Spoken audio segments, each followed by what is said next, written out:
जैसा कि आज जो है वो हम स्टार्ट ले रहे हैं अपनी सिंध टेक्स्ट बुक की जो न्यू बुक आई है फर्स्ट ईयर केमिस्ट्री की।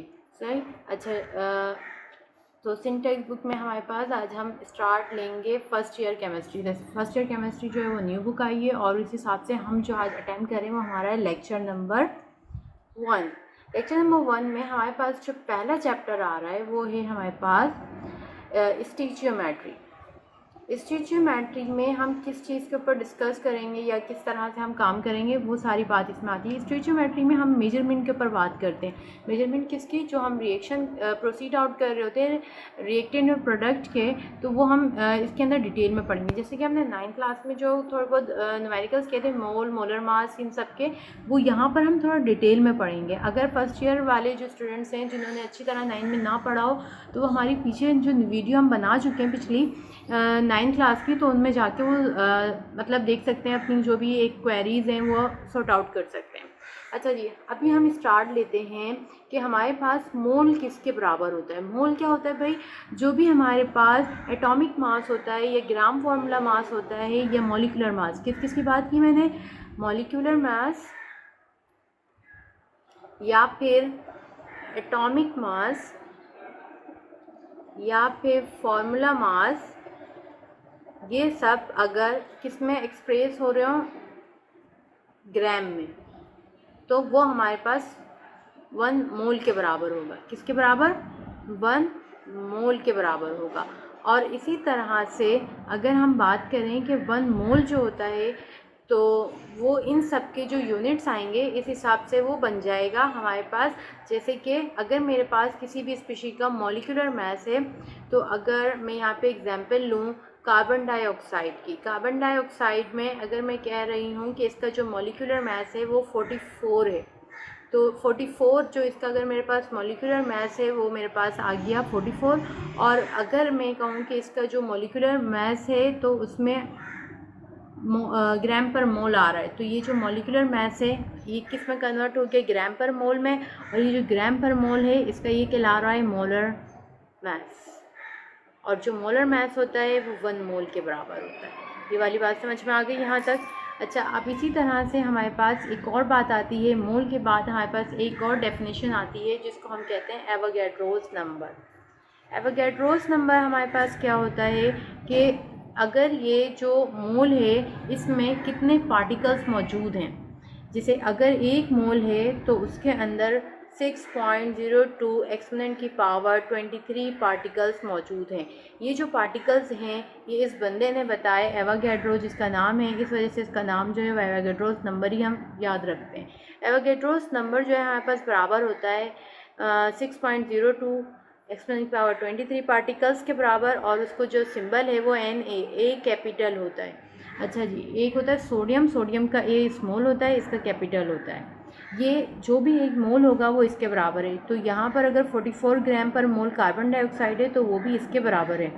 इसी तरह से अगर मेरे पास एवोगैड्रोस नंबर में ये वाली बात आ रही है, तो हम ये पार्टिकल्स को अगर मॉलिक्यूल की बात करेंगे तो उसमें हम मॉलिक्यूल हमेशा क्या चीज़ होती है? जैसे कार्बन डाइऑक्साइड है या फिर हम ले लें वाटर है। सही। अब इस जो मॉलिक्यूल्स होंगे वाटर के, इसके अंदर कितने पार्टिकल्स, अब हम पार्टिकल्स को ना मॉलिक्यूल्स के नाम दे देंगे।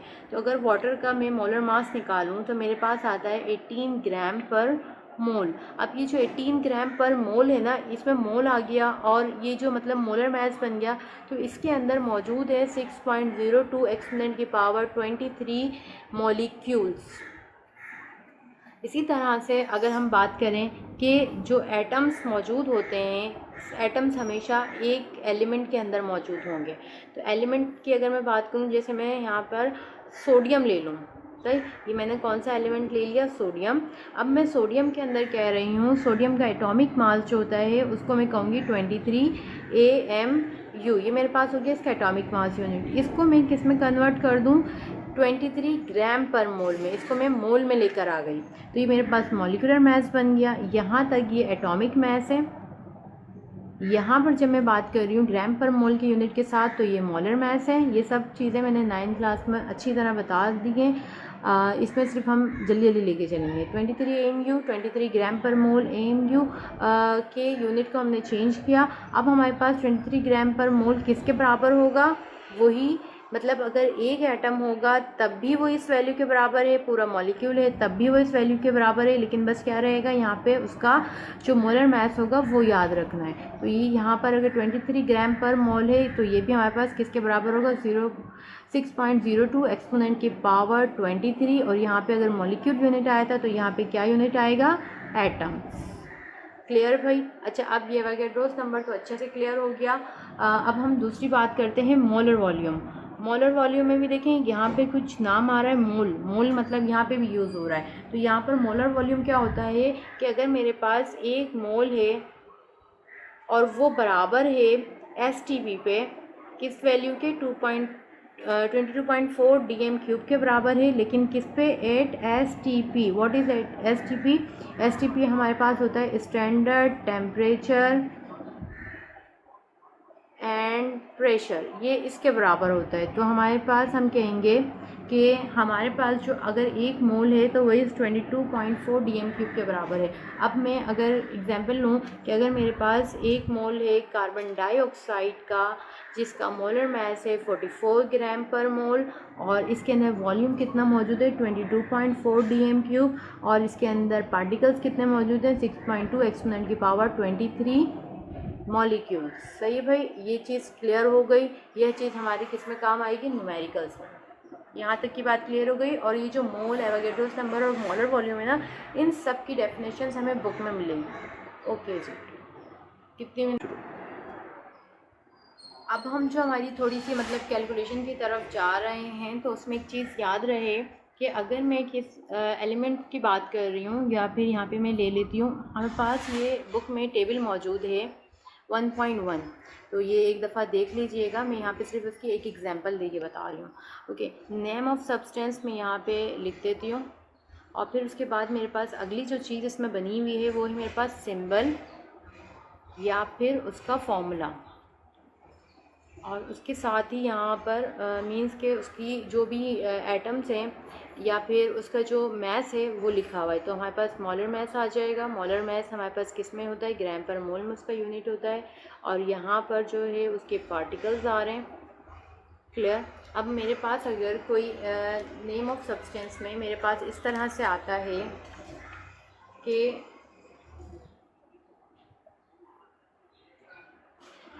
नेम ऑफ सब्सटेंस में मेरे पास कोई भी सब्सटेंस ले लूँ मैं, जैसे कि यहाँ पे मैंने नाइट्रोजन ले लिया। तो नाइट्रोजन का एटॉमिक नाइट्रोजन जब मैंने यहाँ पे लिया तो इसका सिंबल हमारे पास होगा N, और इसका मोलर मास जैसे मैंने कहा इसका जो एटॉमिक मास होगा उसमें यूनिट लगा दिया जाएगा। तो नाइट्रोजन का मोलर मास होगा 14। यहाँ पे यूनिट नहीं लिखेंगे क्योंकि एक दफ़ा ऊपर आ चुका है। और जो इसके अंदर अगर ये 14 है इसका मोलर मास, तो इसके अंदर जो पार्टिकल्स हैं वो कितने होंगे, 6.02 एक्सपोनेंट की पावर 23। और ये एक एटम है ना, तो यहाँ पे यूनिट आएगा एटम्स। क्लियर? इसी तरह से हमारे पास अगर HCl मौजूद है, हाइड्रोजन क्लोराइड मौजूद है, हाइड्रोजन क्लोराइड हमारे पास है HCl। अब देखिए यहाँ पे ना दो एलिमेंट्स आ रहे हैं, दो एलिमेंट्स अलग अलग मतलब उसके आ रहे हैं सिंबल।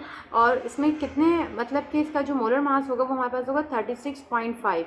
मींस इसमें जो है ना वो एक तो हाइड्रोजन का एटम यूज़ हो रहा है, एक Cl का एटम यूज़ हो रहा है। तो जो एक हाइड्रोजन का एटम है उस वो बराबर है 6.02 एक्सपोनेंट की पावर 23 एटम्स के बराबर है। इसी तरह से जो एक Cl का एटम है वो बराबर है 6.2 एक्सपोनेंट की पावर 23 एटम्स। अब अगर मैं बात करूं कि ये तो मेरे पास एटम्स हो गए, लेकिन जो इसका पूरा मॉलिक्यूल है वो भी 36.5 है। मीन्स उसका मोलर वॉल्यूम भी एक कांस्टेंट वैल्यू रख रहा है कि भाई यही है 36.5। तो हम उसमें कहेंगे कि जो HCl का पूरा मॉलिक्यूल है इसके अंदर कितने हमारे पास मीन्स के पार्टिकल्स मौजूद हैं, तो हम कहेंगे 6.02 एक्सपोनेंट पावर 23, और यहाँ पे यूनिट क्या चेंज हो जाएगा, सिर्फ मॉलिक्यूल्स। तो मैं एक एग्जांपल ये अच्छी तरह समझा रही हूँ, फिर आप बाकी जो है वो 1.1 में देख लीजिएगा। HCl जो हमारे पास 36.5 आया, तो इसमें हाइड्रोजन की तादाद 6.02 आई, Cl की तादाद 6.02। फिर HCl जो इसका पूरा मॉलिक्यूल बना, सिर्फ इसमें क्या फ़र्क आया, यहाँ पे एटम्स थे और यहाँ पे मॉलिक्यूल्स आ गए। क्लियर। अब हमारे पास जो हमारी नेक्स्ट टर्म है उसकी तरफ चलते हैं। हम जो है वो इंटर कन्वर्जन पे जा रहे हैं। इंटर कन्वर्जन किसकी कर रहे हैं, हमें मोलर मास निकालना आता है। मोलर मास के बाद अगर हम बात करें आगे, तो हमारे पास मोल आता है। मोल का निकालने का हमारे पास एक फार्मूला होता है। मोल का फार्मूला क्या होता है भाई, कि हमारे पास जो भी मोल्स का फार्मूला लिखते हैं, तो हम ऊपर लिखते हैं मैस अपॉन मोलर मास, सही है भाई। और मोल का यूनिट क्या होता है, MOL, ये हमारे पास मोल का यूनिट आ जाता है। अच्छा, अब इसी तरह से हमारे पास एक दूसरी चीज़ आती है इंटर कन्वर्जन में। अगर हमें मोल से किस पे जाना है, मैस पे जाना है, तो हम यही फार्मूले को क्या कर दें, ये चीज़ वहाँ चली जाए, तो हमारे पास mass is equals to moles multiply by molar mass. ये हमारे पास इंटर कन्वर्जन हो गई, जिसमें हम मोल से किस पे चले गए, मैस पे चले गए। अच्छा, अब इस मैस का जो यूनिट होता है वो क्या आता है हमारे पास, ग्राम आता है। तो ये चीज़ समझ में आ गई, इंटर कन्वर्जन। अब इसी तरह से अगर हमारे पास एक और इंटर कन्वर्जन आए कि हमें किस पे जाना है, इंटर कन्वर्जन में हमारे पास हम जा रहे हैं मोलर वॉल्यूम पे। किस में से, हम मोल से वॉल्यूम पे जा रहे हैं। अगर हमें मोल से वॉल्यूम पे जाना है, तो भी हमारे पास एक फार्मूला यूज़ होगा, जिसको हम देयरफॉर के साइन से बता देते हैं कि कैसे। अगर हमें किसी भी चीज़ का वॉल्यूम फाइंड आउट करना है, तो हमें उसके मोल्स से मल्टीप्लाई कर देंगे 2.4 dm³ से। ये जो 2.4 dm³ है, ये हमारे पास क्या होता है, मोलर वॉल्यूम। तो हमने यहाँ पे एक तरह से 1, 2, 3 न्यूमेरिकल्स सीख लिए हैं। तो हमारे पास ये 3 न्यूमेरिकल्स आ चुके हैं। अब हम जो नेक्स्ट हमारा जो मतलब कि क्लास होगी, उसमें हम न्यूमेरिकल वीडियोस की तरफ चलेंगे। ओके, अल्लाह हाफ़िज़। जब तक हमारी ये जो वीडियो है कंप्लीट होंगी, तो आप देखते हैं कि आप लोग जो है वो इस वीडियो कितना पसंद करते हैं, कितनी मतलब उस पर लाइक आते हैं। तो हम इंशाल्लाह फ़र्स्ट ईयर की जो आगे की वीडियोस हैं वो भी जल्दी जल्दी लेके चलेंगे, क्योंकि जो फ़र्स्ट ईयर की बुक है वो थोड़ी हमारे पास चेंज आई है। एक तरह से हमें थोड़ी इसमें मेहनत करनी पड़ेगी आप लोगों को भी। और अगर वीडियो पसंद आई हो तो लाइक और सब्सक्राइब ज़रूर कीजिएगा। अल्लाह हाफ़िज़।